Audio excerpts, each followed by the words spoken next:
When Julius Caesar was assassinated in 44 BC, he left a coveted inheritance. The power of Rome stretched across the entire Mediterranean region. This was just the beginning. Caesar's heirs, Octavian, his adoptive son, and Mark Antony, his right-hand man, set aside their differences to avenge him. United against the Republicans, they punished Caesar's murderers Brutus and Cassius at the Battle of Philippi in Greece. Victory legitimized their power and determined their areas of influence. Octavian obtained the western provinces and the task of solving Rome's internal issues. Antony, as the architect of the victory, took the eastern provinces, the richest part of the empire. His mission, to conquer new territories with the aid of Egypt. Antony set out to win over Cleopatra, who was suspected of having aided Caesar's assassins.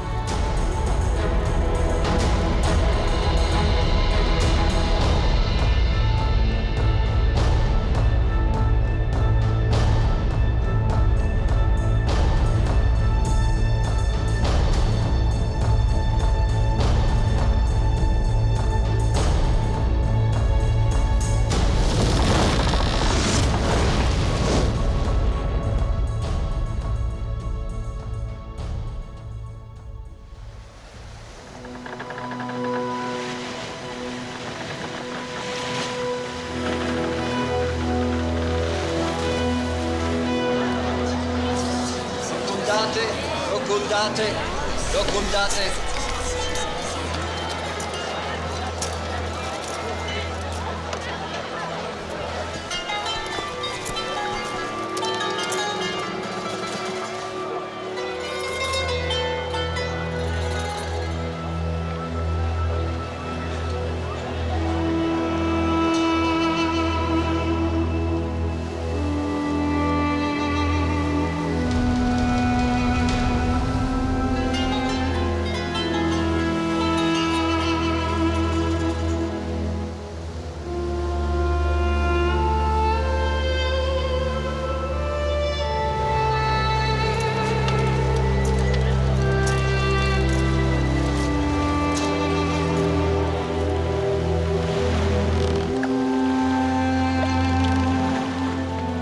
Contrary to protocol, Cleopatra didn't meet Antony as he disembarked. Instead, she invited him to dine on board her royal galley. Υποψηφιζόμαστε πως στήριξες τον Κάσιο και τους δημοκρατικούς. Με κατηγορείς. Πως δεν αγωνίστηκα απλά εις όσους ήθελαν να εκδικηθούν για τον Καίσαρα, ενώ δεν έπαψα να ασχολούμαι με αυτό.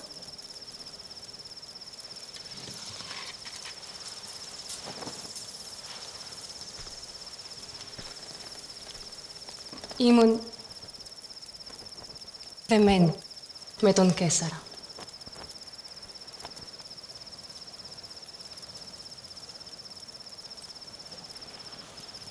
Γιατί οι ναυτικές δυνάμεις που μας υποσχεθήκες δεν έφτασαν ποτέ προορίσμό τους.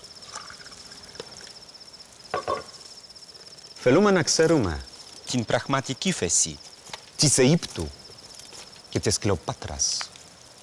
Ανέλαβα τη διοίκηση ενός στόλου για να σας βοηθήσω. Δυστυχώς, μια φοβερή καταιγίδα με ανάγκασε να γυρίσω πίσω. Μία καταιγίδα. Εστώ. Αλλά τι έχεις να πεις για τις λεγιώνες που άφησε ο Καίσαρας της Αιγύπτου? Από ό,τι μου είπαν, ο Κάσιος τις κατέλαβε. Τις έστειλα για να βρουν στο στρατηγό σου. Αλλά αυτός είχε την ατυχία να ιτηθεί από τον Κάσιο, ο οποίος έσπευσε να τις εντάξει στο στόλο του. 2 φορές με απείλησε ο Κάσιος, αλλά δεν τον φοβήθηκα παρά τη μεγάλη στην ισχύ του στην Ανατολή. Όταν ηρέμησε η θάλασσα, ήταν πια άργα. Είχες ήδη νικήσει στους Φιλίππους και εκδικηθεί για τον Καίσαρα. Πράγμα για το οποίο σε ευχαριστώ.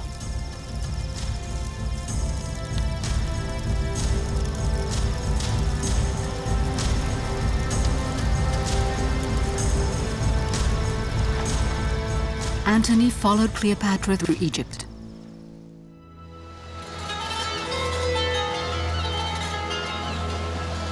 This compelling encounter evolved into a passionate love affair. In Alexandria, Antony rested, leading a luxurious lifestyle at Cleopatra's side. As a sovereign of 10 years standing, she ruled over the largest kingdom in the ancient Greek Empire, while Antony occupied the finest post in the Roman world.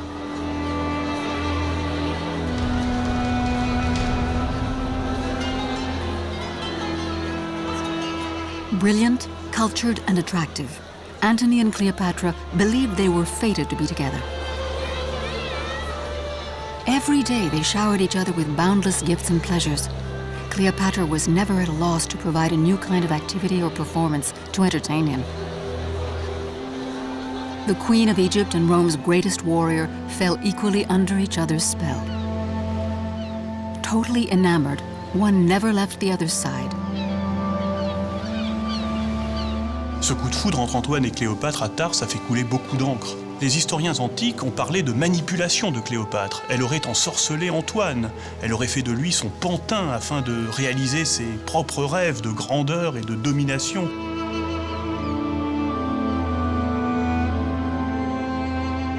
Shared political interests had little to do with their bond. Antony and Cleopatra fell in love because of who they both were as people. Though in Egypt, Antony didn't neglect his fortune and assets in the East. He had entrusted them to his family before his departure. But they were now at war with Octavian, whose ambitions were plain to see. He wanted Antony's lands and armies. The new situation forced Antony to return to Rome after 1 year, even if it meant putting on hold his undying love for Cleopatra. He led an armada of 200 ships with the aim of personally restoring order in his affairs. The fearful Octavian had cause for concern. Antony had known victory in countless wars.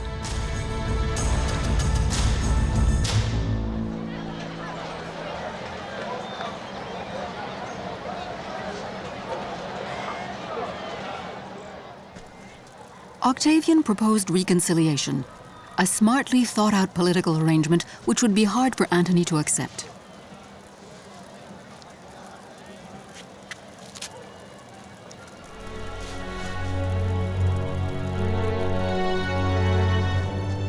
To seal their new alliance, Octavian offered Antony the hand of his favorite sister, the discreet Octavia.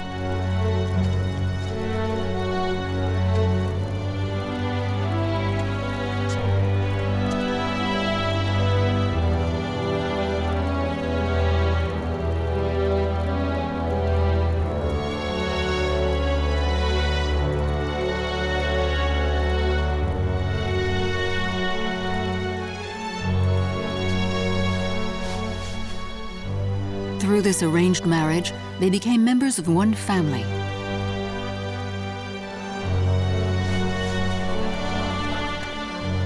Rome, exhausted by constant warring, breathed a sigh of relief.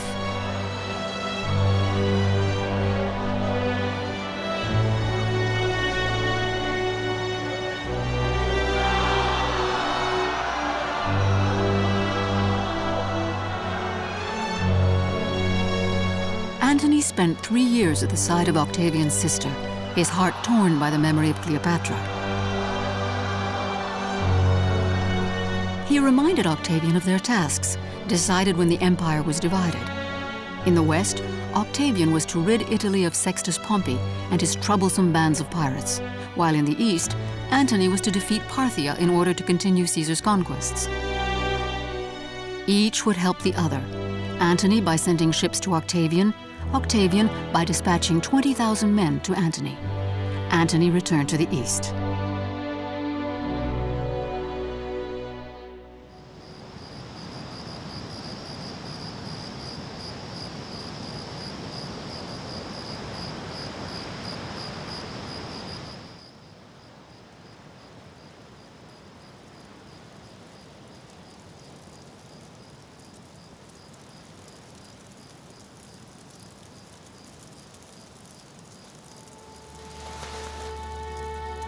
When Antony rejoined Cleopatra, none of their passion had died.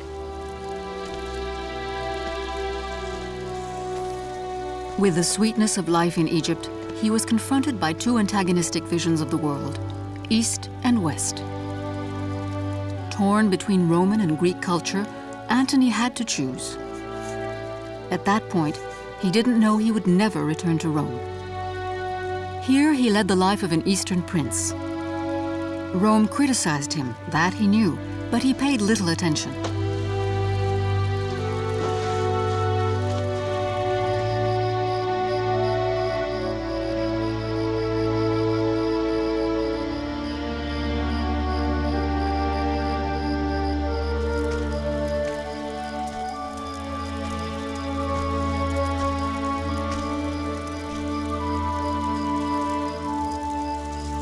The historian Appian tells us, Cleopatra gave him a splendid welcome, and he spent the winter without bearing the insignia of his command, living according to the customs and lifestyle of a simple man.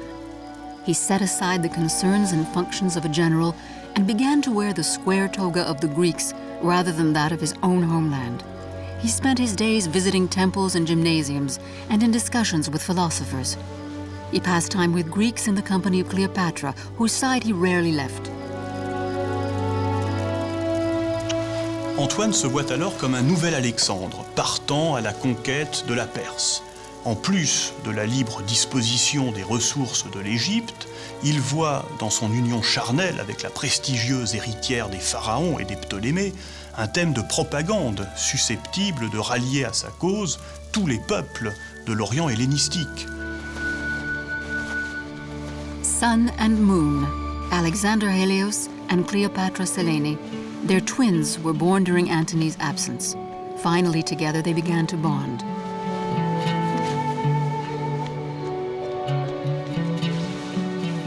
Together, they enjoyed the pleasures of Eastern life as part of a group of idle rich.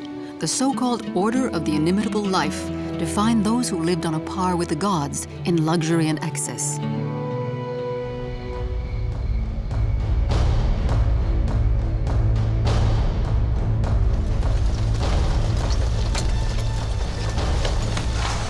But Antony remained a warrior, and he recalled his mission in the east to conquer Parthia. Antony asked Cleopatra for her support. She provided him with large quantities of gold, equipment, men, and victuals. All he needed now were the 20,000 men promised by Octavian in exchange for the ships Antony had already sent for the war on piracy. But Octavian had other things on his mind, his own mission in the west. Quoda nobisci vesperant. Lila liudnissi victoria coptiam aferet. Ostem doceamus, quanto cum damno imperium Romanum adire audeat. Octavian fought against Sextus Pompey, master of Sicily, whose huge pirate fleet had cut off Italy, forcing the price of grain to soar. Proventribus in anibus Romanorum! Milites! Oppugnate! Octavian wanted to reward the people with a resounding victory, one which would confine Antony's at Philippi 6 years earlier to memory. To do so, he turned to Agrippa. Milites Romani! Nautae! Sexto Pompeo ac classic piratarum proscriturumque obuiam procissurisumus. Quam potens! Quam fortis! Quam justa sit classis nostra videte.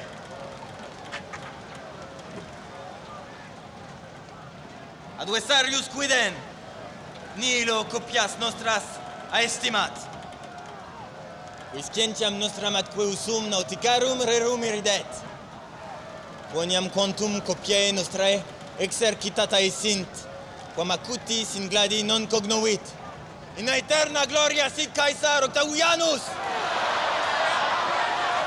Agrippa, coetaneo di Augusto, ne è il braccio destro, è un personaggio è un personaggio che ha un talento militare, un talento organizzativo enorme. Agrippa a créé une flotte pour Octavien et réalisé de grands travaux à partir de 36. Il a construit une base pour la flotte en rejoignant 2 lacs en Campanie. Il a créé un port militaire, un centre d'entraînement au combat pour les soldats et a mis au point une innovation technologique adaptée à la nature du combat naval, l'Harpax, qui va faire merveille. The harpax consisted of a 2-meter length of wood with an iron grip fixed to the end linked to a cable. This was fired by a catapult onto an enemy vessel, which was then reeled in and boarded.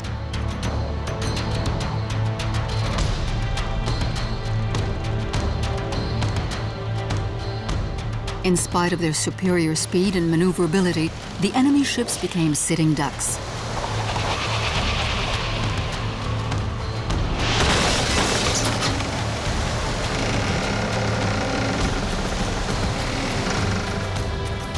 Agrippa lost only 3 ships in the battle, while sinking 28.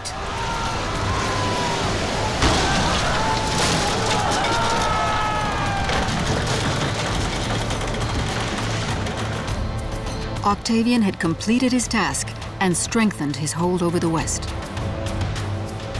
He had delivered peace to Rome and brought down the price of bread by 3 immediately. Pendant ce temps, Antoine a des difficultés à accomplir cette mission contre les Parthes en Orient.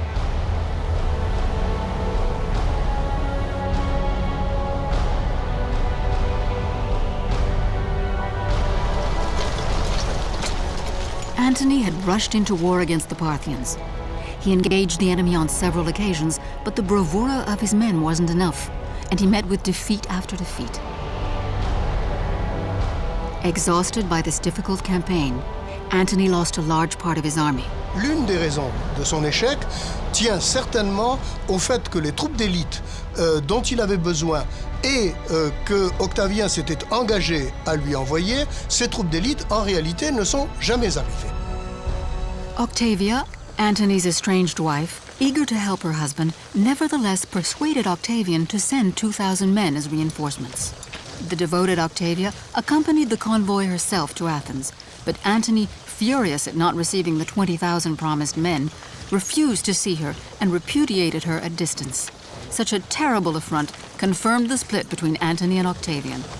En 34, Antoine va remporter sans aide une victoire contre le roi d'Arménie, nécessaire à l'entretien de son prestige. In Alexandria, Antony organized a theatrical Eastern-style victory ceremony. At the end of the event, Antony bequeathed the eastern provinces to Cleopatra's children, his own, and Caesar's, Caesarion. The aim of founding a dynasty was to maintain unity in the empire, in spite of its huge disparities. The merging of Greek culture to those of Asia Minor would be the cement.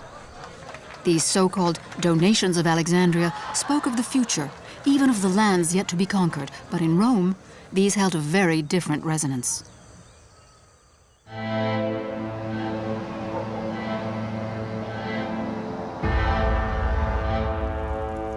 Triumphus Romae, isti agendus fuisset.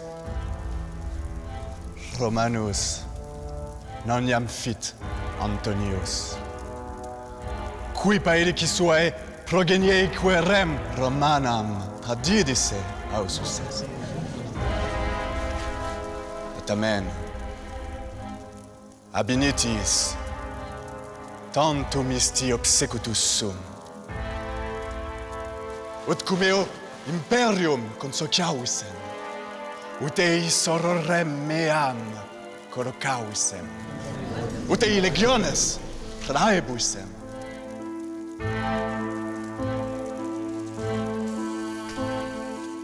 Bene orientia, ergeitum amicitiaque mea, tam magna fuit, ne quiquam, ne usororis meae injuriae, cuius liberi deserti essent, ne ua Aegyptia praecipua habita, ne res Romana istius feminae progenie data ad rei publicae, ostem eum abendum me duxissent.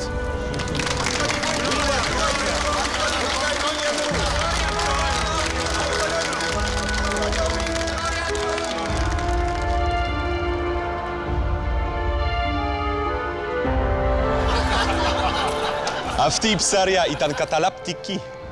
Δεν έπιασα ούτε ένα, ούτε δύο, ούτε τρία, αλλά 5 ψάρια στη σειρά. Ένα από αυτά είναι τόσο μεγάλο. Ιδού ο γιος του Ποσειδώνα. Ο γιος του Ποσειδώνα δεν άρχισε να γνωρίσει, αλλά ποβιές. Εγώ φταίω. Δεν άντεξα. Ήξερα ότι εξαγόρασε τους ψαράδες για να βάλουν στο αγκίστρι του αυτά τα ψάρια. Τους τύχησε που δεν έπιασε τίποτα, τον ξανακάλεσα λοιπόν για ψάρεμα την επομένη. Αλλά αυτή τη φορά, εγώ χρησιμοποίησα δίτες.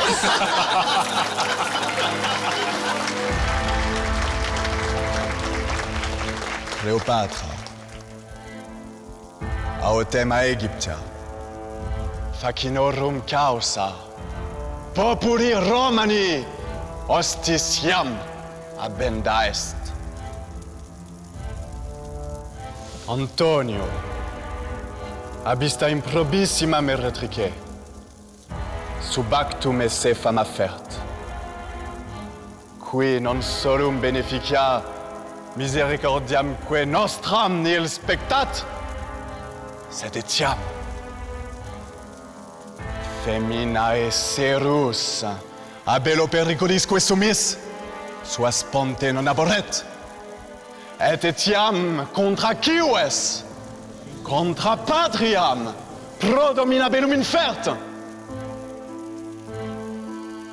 quid nobis relinquitur, nisicum, et isto, et Cleopatra, bellum, gerere,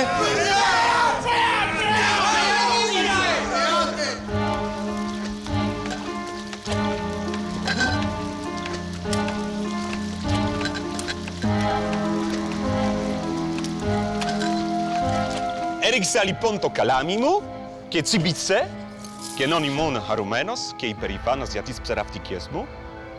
Το τράβηξα και τι να δω, μία υπερόχη παστή σαρβέλα. Τότε είπα, μέγα στρατηγέ. Άσε το καλάμι για εμάς που κυριαρχούμε στη Φάρο και στην Κανόπη. Η δίκη σου ψάρια είναι οι πόλεις, τα βασίλεια, οι ήπειροι. Και συμφωνήσα. Το γέλιο μου άνοιξε την όρεξη. Φέρτε μας ένα χρουνόπουλο!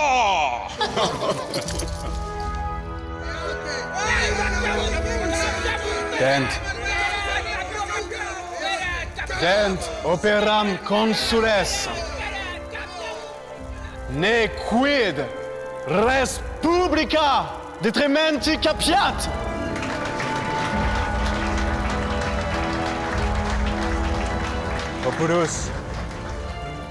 Populus Romanus, Aegyptis, bellum indicat facitque.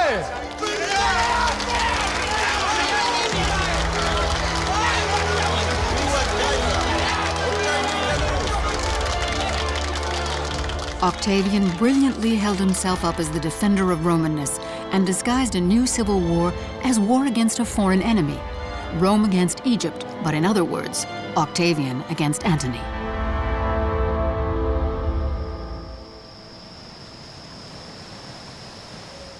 Octavian dedicated himself to building up his fleet. His victory against Sextus Pompey had given him newfound faith in naval warfare.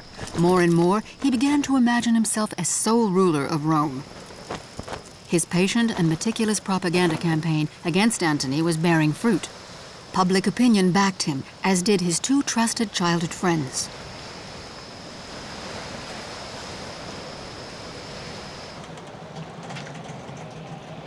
Agrippa, with his naval experience, took charge of technical aspects, while his other friend Gaius Maecenas brought him much-needed financing.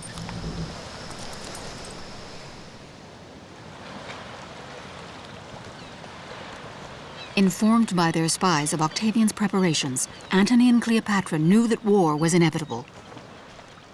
Πρέπει να σώσουμε την Αίγυπτο από τις φιλοδοξίες του Οκτάβιου. Ο πόλεμος δεν μπορεί να γίνει εδώ.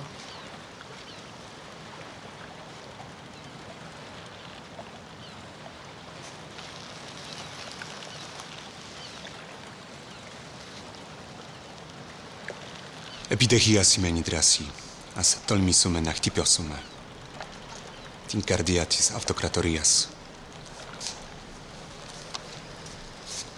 Επίχεση στη Ρώμη. It would be a crazy gamble. No one had ever dared to attack Rome itself. But Antony was a man who rose to a challenge. If the element of surprise proved to be a success, Antony and Cleopatra would become sole masters of the Roman Empire purely by seeking to defend themselves.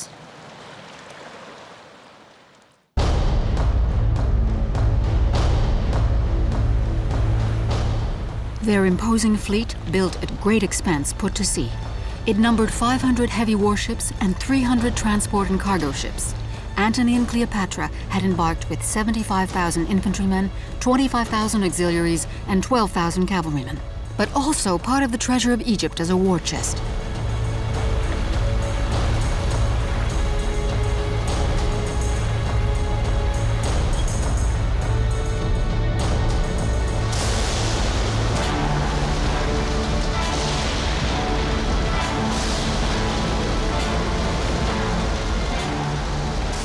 But the fleet hit bad weather. Antony decided to seek haven in the Ambracian Gulf in Greece.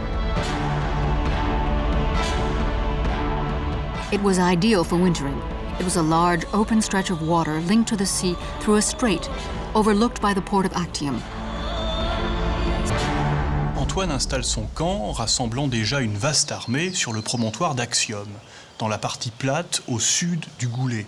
Le lieu est désolé, difficile d'accès, marécageux, pauvre en eau potable, mais à proximité du port. Il a déjà combattu dans des plaines et connu des difficultés de ravitaillement. Il est en mesure d'apprécier l'atout que constitue une ville derrière soi, capable de nourrir ses troupes nombreuses. La plaine d'Actium, quant à elle, pourra accueillir le combat. Antoine dispose d'une infanterie supérieure à celle de son adversaire. The majority of resupplying and refitting was naval, so Antony needed to hold two islands crucial to this: Corfu, formerly Corcyra, and Methone. The survival of his vast camp depended on it.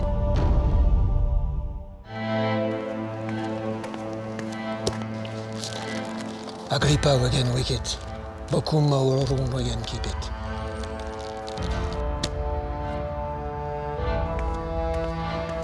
Qui per Antonius et sumore commodus est, et per rutilem socium perdidit. Dei nobis favent. Itaque signa inferre tempus est. Octavian decided to come to Agrippa's aid. He sailed north for Panormos, and then Corcyra to attack their enemies in a pincer movement. Agrippa was already hard at it, carrying out his naval attacks. From his base camp at Methone, he intercepted merchant ships, compromising Antony and Cleopatra's supplies. Soon, the large Greek port of Patras fell, closely followed by Leucada. Antonio, che si è portato a nord anche col resto delle truppe, anche con l'esercito, da assediante si trasforma in un certo momento in assediato, cioè a un certo punto viene chiuso sul mare e per terra dalle truppe dell'avversario. When Octavian arrived, he set up camp on high ground on the northern side of the promontory across from his enemy. It was an excellent observation post and a strong defensive position. But across the strait at Actium, Antony also held a good position. À mesure que l'été avance, la situation est de plus en plus mauvaise. Les chaleurs sont arrivées, l'approvisionnement en eau est toujours aussi aléatoire et l'eau est toujours aussi imbuvable. Les moustiques ont fait évidemment leur apparition, la malaria sévit dans le camp, l'approvisionnement est de plus en plus difficile. Le blocus exercé par Agrippa depuis les 3 positions qu'il a conquises, c'est-à-dire Modon, Patras et Leucade, l'autorise à intercepter toutes les communications maritimes d'Antoine avec la Méditerranée orientale et lui interdit tout ravitaillement par mer. Le camp d'Antoine ne sera désormais approvisionné que par voie terrestre à travers les montagnes d'Acarnanie et de l'Étolie. L'acheminement des victoires est limité à l'indispensable. La voie est aussi lente que dangereuse. Le moral, évidemment, des soldats s'en ressent et par-dessus le marché, il y a des doutes de plus en plus prégnants qui commencent à saisir l'esprit des soldats sur le bien fondé et la légitimité du combat qu'ils mènent.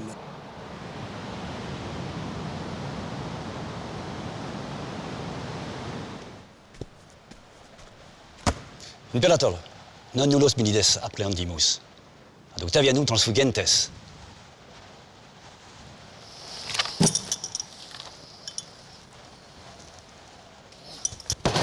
Alios etiam. Regio expedita. Genua flecte.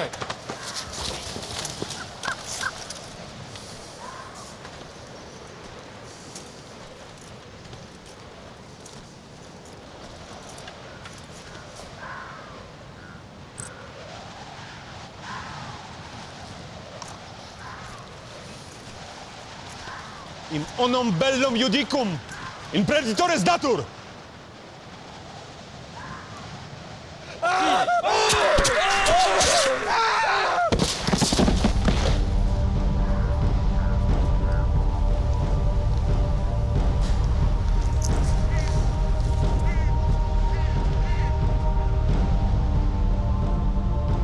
As the days passed, desertions and betrayals increased. Antony knew there could be no more delaying. It was time for action. But what kind? Pugnam pedestrem in Macedoniam commovere praestat, cuia exercitus nostri sine dubio superiores sunt. Sed quid nisi ab exercitibus defendi possint de classibus nostris, quas osti trademus?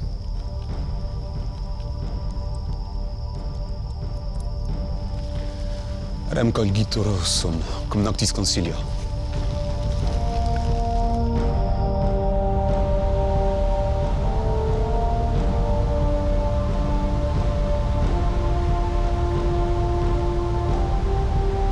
Mari pugnare maloc, popus vaielamus, patam multi naves nobis sit, tam superiores nostra. Ut post navalem victoriam, etiam pedites costes contemnamus. Et animus citis in classibus nostris exitus belli inest. Cor imperator, aequonera, gladiaium contendis, cor in maris axibus pem collocas. Le choix d'une bataille navale a souvent été remis en cause. Antoine excellait à terre, mais la mer n'était pas son point fort, surtout face à l'excellent stratège naval qu'était Agrippa. Les historiens antiques voient encore dans ce choix l'influence maléfique de Cléopâtre. Elle aurait dicté sa volonté à la faveur de la nuit à Antoine, animé par le désir d'illustrer la grandeur de l'Égypte au combat en usant de sa flotte imposante. En réalité, Antoine et Cléopâtre ont élaboré un plan d'ensemble. La bataille navale en est une des composantes. L'idée poursuivie est d'embarquer l'essentiel des troupes et de laisser quelques garnisons à terre défendre les points stratégiques, puis de forcer le blocus et rentrer en Égypte sous le commandement d'Antoine. De là, il s'agit d'organiser une grande bataille terrestre ultérieure en rassemblant les 7 légions intactes d'Antoine, laissées en Syrie et en Cyrénaïque.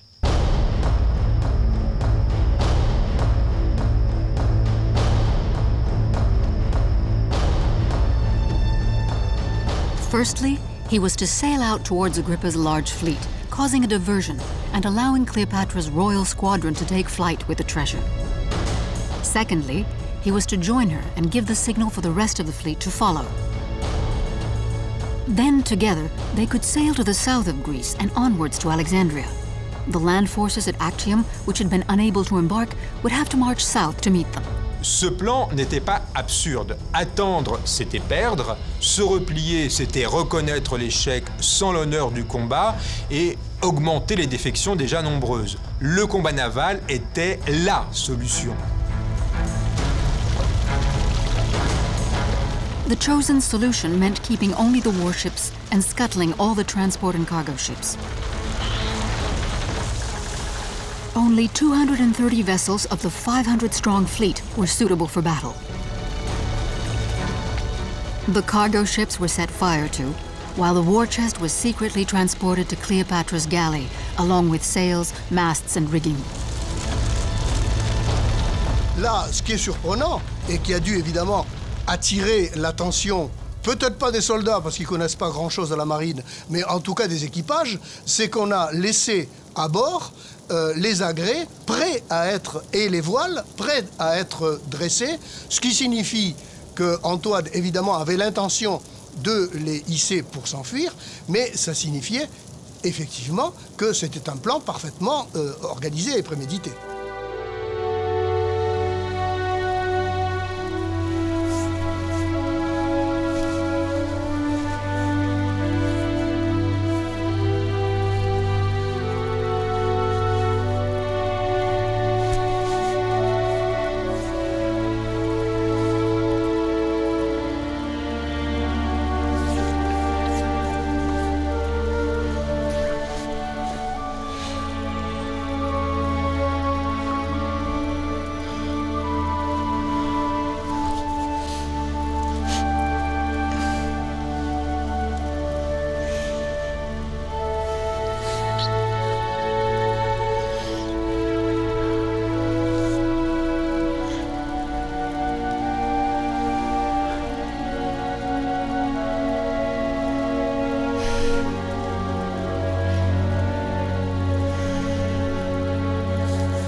Antony joined the fleet and urged his men into battle. Immensa multitudo estis milites Romanorum virrum robr sociorum flos. Suo enim quisque modo pugnare solet. Corpora autem tantum exercuistis ud omnia terrore implerentis. Res omnius nota es Octavianum per imbecilum esse. Neque terra, neque mari ulam insigniem victoriam tulisse. Quae isplerumque es fideligentus separaverunt. Siqua vis hostis es, in legionibus auxilisque pedistribus invenire potest. Ad naves eorum, adversus nostras, fe maxime sunt, proveci non poterunt.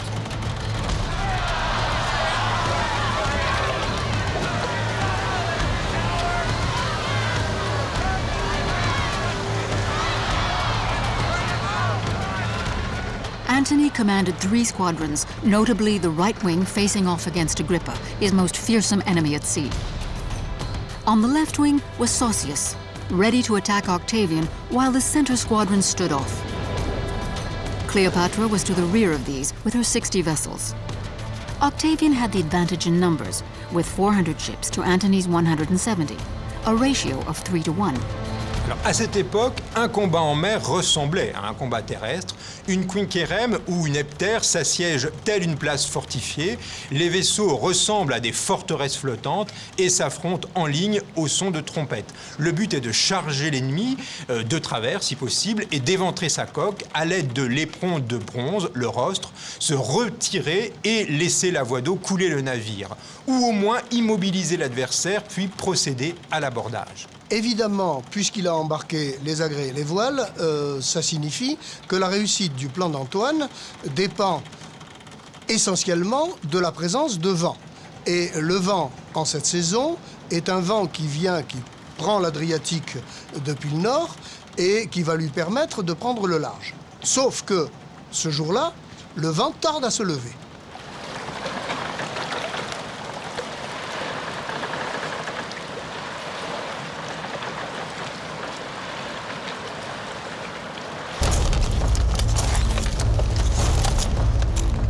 Terribile visu, Caesar, Antony classis est.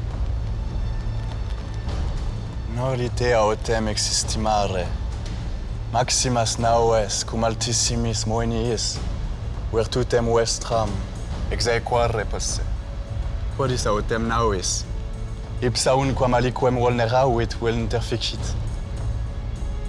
Name orum naves, postquam defixierunt, rostris effringere, aut tormentis examare, aut dignitilisque inflammatis urre.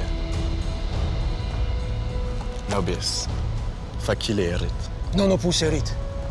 Coniam et nobis partes validores sunt, et isti feminae consilio utuntur.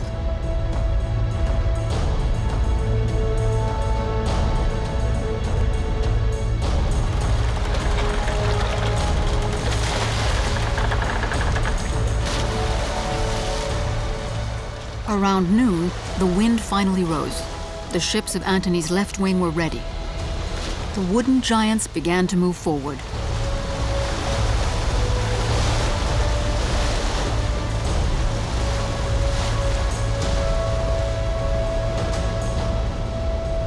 Octavian's fleet retreated under pressure from Cassius.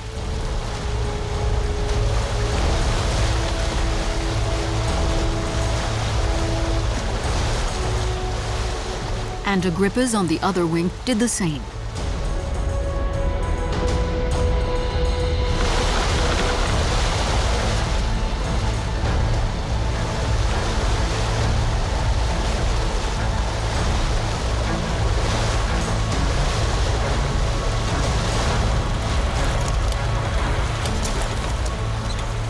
The enemy's retreat augured well.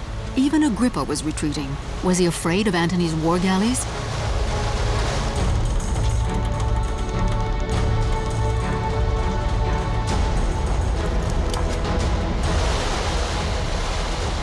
Publicola, backing up Antony's right wing, couldn't resist the temptation and took the decision to pursue Agrippa in spite of his orders to stay in close formation.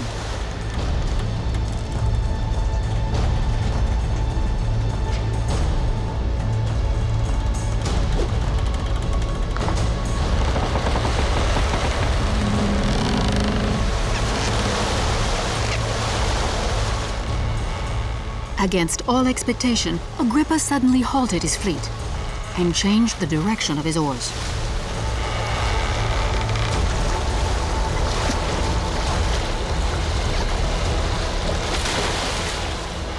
The pursued suddenly became the pursuers. Antony had every reason to be concerned. A clash was inevitable.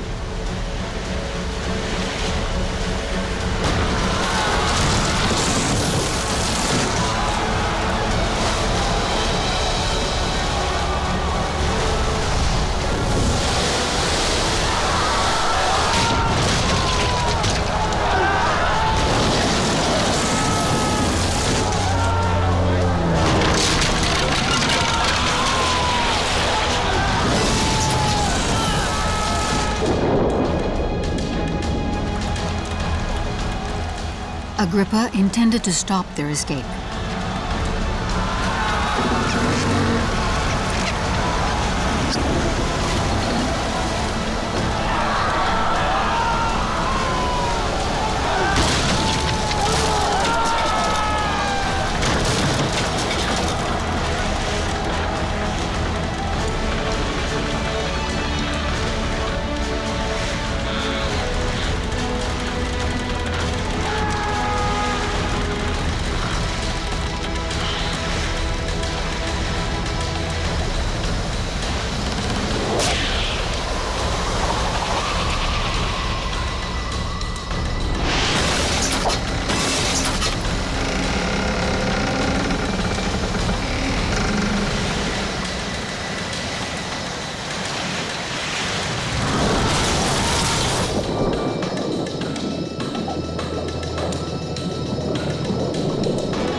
Agrippa's flight had been a trap.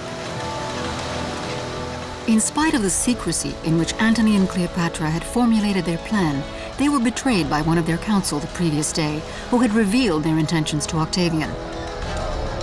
He decided to join the battle. Despite the fervor of the participants, no one action proved to be decisive. but Antony's fleet appeared to be well and truly trapped.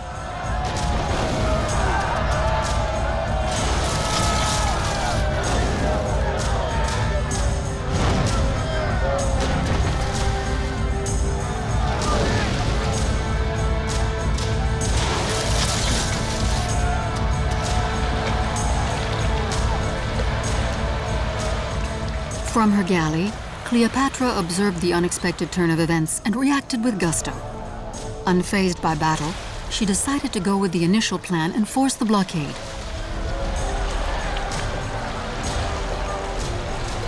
On seeing Cleopatra cross the battlefield, Antony admired her courage.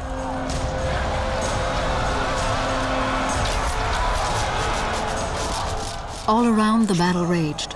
Warriors clashed, while Cleopatra made it to the open sea. She had fulfilled the first part of the plan. Antony left in her wake, ordering the closest of his vessels to follow.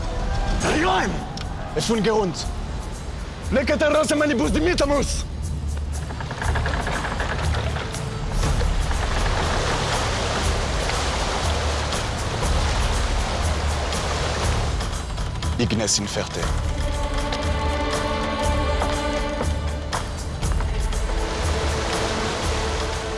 Octavian, incensed by his enemy's flight, was intent on not letting any more through the net. 120 ships had already escaped.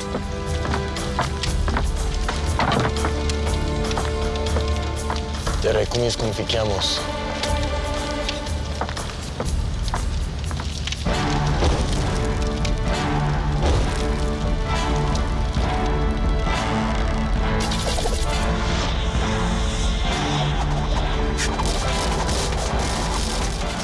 Octavian gave the order to use fire.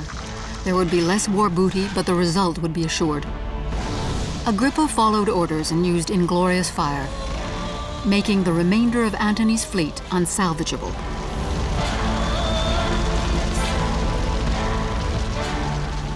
Antony despaired at the tragedy being played out before his eyes. His trapped ships caught fire and sank into the depths.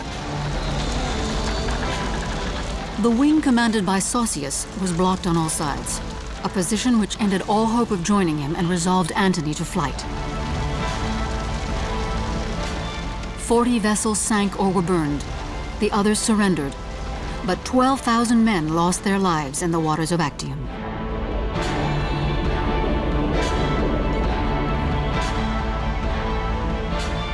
Octavian, an unequaled negotiator, used the so-called flight of Antony and Cleopatra, and 8 days later accepted the surrender of Antony's land armies.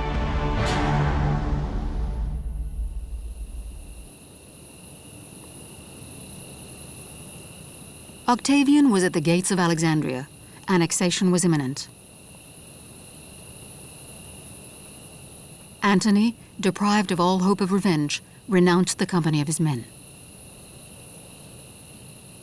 As for Cleopatra, she foresaw the sad fate that awaited her. As Octavian's finest war trophy in Rome, enchained like a slave, a fate unworthy of a great queen.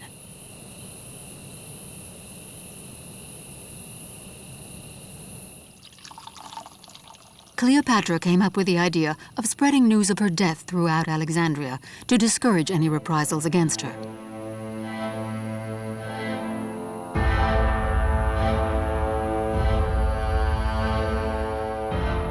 But alas, Antony heard the rumor and believed it to be true. Broken-hearted and overcome with grief of losing the one person who could still bring him happiness, Antony took his own life.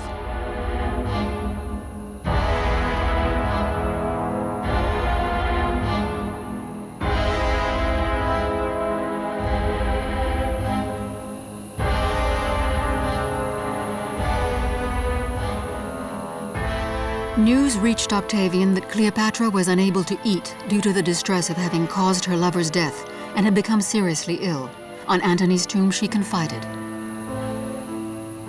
"They planned to tear me away from you.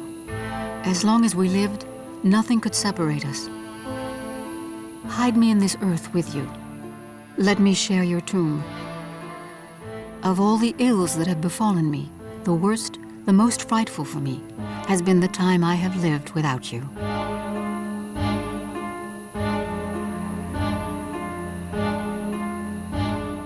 Cleopatra released herself from pain by taking her own life with poison.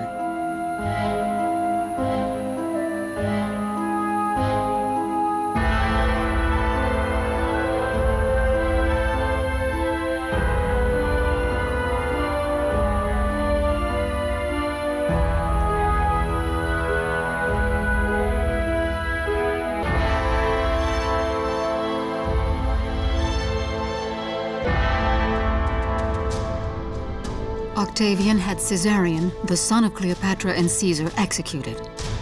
Now, no one stood in his way. United for eternity, Antony and Cleopatra would forever remain free spirits, taking with them to the grave their dream of a great Eastern Empire of Greece, founded on the love they had shared for 14 years. The Mediterranean world would become Roman and Western, when it had been on the brink of becoming Eastern and Greek. The adopted young man had come a long way, and now he knew there could be only one Caesar. In 27 BC, Octavian became the first emperor of Rome as Augustus. The Roman Empire, which he'd founded, would last for over 400 years.